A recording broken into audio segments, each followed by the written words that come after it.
जय श्री महाकाल सभी साधक गणों को। कैसे हैं आप सब लोग? हम यही आशा करते हैं सब कुशल मंगल होंगे, सब स्वस्थ होंगे, नया साल सबकी लाइफ में खुशहाली लेकर आया होगा।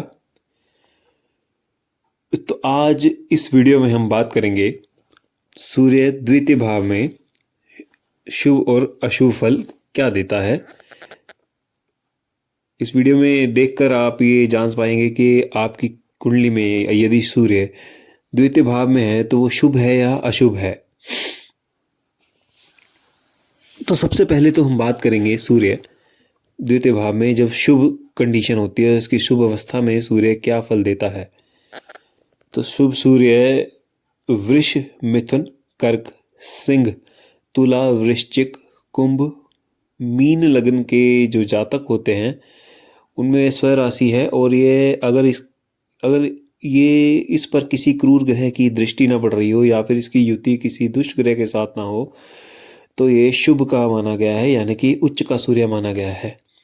तो इसके प्रभाव स्वरूप जातक बहुत बुद्धिमान होता है। यदि दूसरे घर का सूर्य शुभ है तो जातक बहुत बुद्धिमान होगा, बड़े उच्च प्रतिष्ठित पद पे उसकी जो जॉब होगी, जो भी काम करेगा वो काफ़ी सरकारी होगी या प्राइवेट होगी, जो भी होगी वो बड़े उच्च प्रतिष्ठित पद पे, अच्छे पद पे उसको वो काम करेगा और बहुत अच्छी एजुकेशन लेगा, बहुत उच्च शिक्षित रहेगा वो। ऐसे जातक को पैतृक धन की प्राप्ति होती है और भूमि, वाहन आदि सभी सुखों से इसका जीवन युक्त होता है। इसका जीवन में ये भूमि, वाहन आदि इसके जीवन में रहता ही है, बचपन से लेकर बुढ़ापे तक ये सुख तो भोगता ही भोगता है। ऐसे जातक पिता के लिए बहुत ही भाग्यशाली सिद्ध होते हैं और बड़े ही परिश्रमी होते हैं, बहुत ही स्वाभिमानी प्रकृति के लोग होते हैं।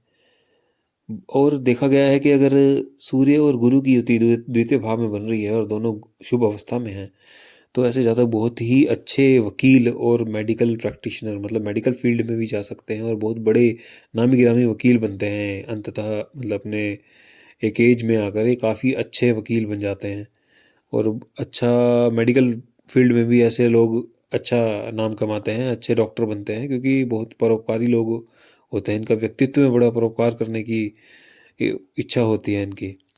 और ऐसे जो जातक होते हैं ना कि उच्च प्रतिष्ठित पद पे काम करते हैं, लेकिन इनका जो संबंध होते हैं जीवन में वो भी अच्छे पद के लोगों से बनते हैं। मतलब लाइफ टाइम इनके जो संबंध होंगे बड़े अच्छे अच्छे पद के लोगों से, राजनीतिक और बड़े ही अच्छी जॉब में लोगों से इनके संबंध बनते हैं। और आमतौर पर देखा गया है काम धंधे के बारे में अगर इनके बात करें तो ये जातक जितना ही जन्म स्थान से दूर जाएंगे उतनी ही ज़्यादा इनके जीवन में उन्नति होती है। यानी कि अगर ये कह लीजिएगा अगर विदेश आदि जगह में सेटल होने की सोचते हैं तो वहाँ पे अगर एजुकेशन लेने की सोचते हैं, अपना जो शिक्षा वहाँ पे आगे जारी करने की सोचते हैं तो ये उनके लिए बहुत अच्छा सिद्ध हो गया है। बहुत ही विशेष उन्नति प्राप्त करते हैं। जितना भी घर से दूर जाएंगे या फिर विदेश जाकर अगर सेटल होना चाहेंगे तो वहाँ पे काफ़ी अच्छी उन्नति प्राप्त करते हैं लोग। तो ये तो थी शुभ सूर्य की जो फल है द्वितीय भाव में। तो अब हम बात करेंगे अशुभ सूर्य की। कैसा होता है, क्या फल होते हैं शुभ सूर्य के अगर द्वितीय भाव में सूर्य अशुभ हो तो मेष, कन्या, धनु व मकर लगन के जातकों में दूसरे भाव का सूर्य शत्रु राशि माना गया है और नीच स्थिति में होने के कारण जातक में के घर में जो है पारिवारिक कलह देखा गया है। बहुत कलेश से भरा जीवन होता है इनका। धन संबंधी कह लीजिए बहुत ज़्यादा इन्हें प्रॉब्लम रहती है। आर्थिक उलझनें इनके जीवन में रहती है। आय हमेशा इनके खर्च से कम होती है। मतलब अगर आमदनी अठन्नी होगी तो खर्चा रुपया होगा इनका। इनकी शिक्षा में मतलब कि नॉर्मल जो है शिक्षा तो ये कर लेते हैं, बेसिक एजुकेशन तो ले लेते हैं, लेकिन हायर एजुकेशन जब लेने जाते हैं, काफ़ी उच्च शिक्षा लेने जाते हैं, तब इनके जीवन में बाधाएं आने लगती हैं और काफ़ी कठोर वाणी के होते हैं, बड़े हार्श वर्ड्स यूज़ करते हैं। काफ़ी इनकी वाणी अच्छी नहीं होती और अशांत चित्त होता है इनका। इनका मन कभी शांत नहीं रहता। जो एंग्जाइटी इश्यूज़ बोलते हैं जिन्हें आज की डेट में, जो जिन लोगों को एंग्जाइटी इश्यूज होते हैं वो द्वितीय भाव में अशुभ फल देने के कारण जो है सूर्य अगर अशुभ हो तो उसको उन लोगों को एंग्जाइटी इश्यूज दिन इनको होते हैं। और ऐसा देखा गया है कि इनको स्त्रियों के कारण मतलब लेडीज़ के कारण इनके वाद विवाद इनके कारण इन्हें ये कष्ट में पड़ सकते हैं। अगर इस स्त्री से वाद विवाद करेंगे तो ये कष्ट में पड़ सकते हैं। और इनके अशुभ उसके अशुभ सूर्य के कारण जैसे कि शुभ सूर्य में आपने देखा है कि पिता के लिए बहुत ज़्यादा लकी होते हैं, और इसका जो विपरीत है अगर ये अशुभ हो तो पिता को कष्ट देने वाला होता है सूर्य। ऐसे जातक की वजह से पिता को कष्ट होता है। ऐसे जातक को नेत्र और मुख संबंधी बीमारियां लग सकती हैं। वाहन में दुर्घटना आम हो सकती है, चोट आदि का भय रहता ही है इनके लाइफ में। और सरकारी क्षेत्रों में परेशानियां मतलब कि जो सरकारी काम है उसमें इनकी अड़चने आएंगी। नॉर्मल से मान लीजिए कुछ भी काम कराने जा रहे हैं, अगर ये मान लीजिए सरकारी काम कुछ भी कुछ ना कुछ लफड़ा चला रहेगा, आप नॉर्मली सीधे ढंग से काम नहीं करवा सकते वहाँ पे जाके। और अधिक व्यय होने के कारण, अधिक जो है खर्चा बहुत ज़्यादा होने के कारण ये कुछ लाइफ में सेविंग नहीं कर पाते ऐसे लोग। मतलब कि रुपए पैसे की किल्लत रहती ही है। लेकिन एक बात हो रहा है, जितना भी इन ऐसे जातक का जितना भी सूर्य शुभ हो, ये दूसरों की मदद करने वाले लोग होते हैं।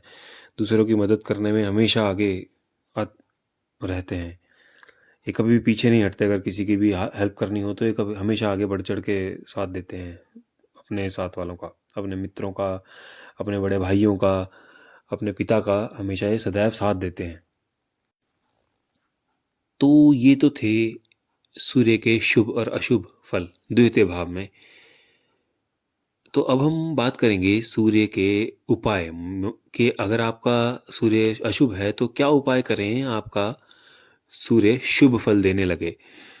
तो आपको उपाय जो भी बताऊंगा वो बड़े सरल से उपाय बताऊंगा, ज़्यादा रुपए पैसे का लेना देना नहीं होगा उसमें। तो इसे अगर शुभ करना है तो आप एक बार काम कर सकते हैं, किसी से भी आपने गेहूं या अनाज या बाजरा कोई भी इस तरह का कोई भी अन्न आपने दान में नहीं लेना है, कुछ भी फ्री में नहीं लेना है। अगर कोई आपको सगा संबंधी भी देता है तो उसका आपको पैसा उसे पकड़ाना है, आपको कभी भी फ्री में नहीं देना है।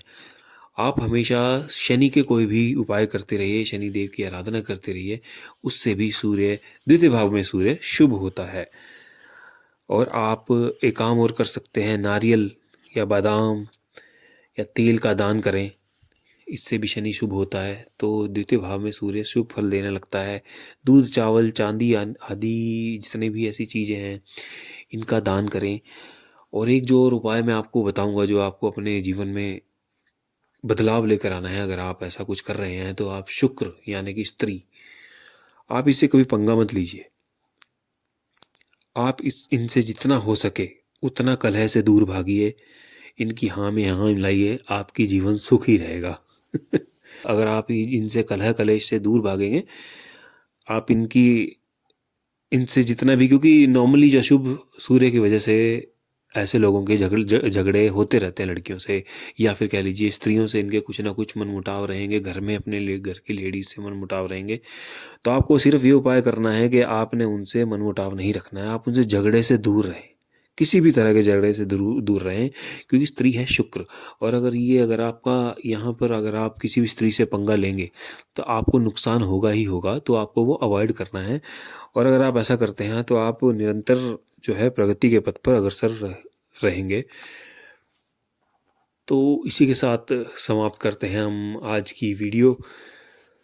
तो आशा करते हैं आपको अच्छी लगी होगी। अगर आपको अच्छी लगी है या फिर आप पसंद करते हैं, आप चाहते हैं हम ऐसी इस तरह की और वीडियोस लेकर आएँ, तो चैनल को सब्सक्राइब करें, वीडियो को लाइक करें और बेल की जो घंटी है जो उसको क्लिक करना मत भूलिएगा।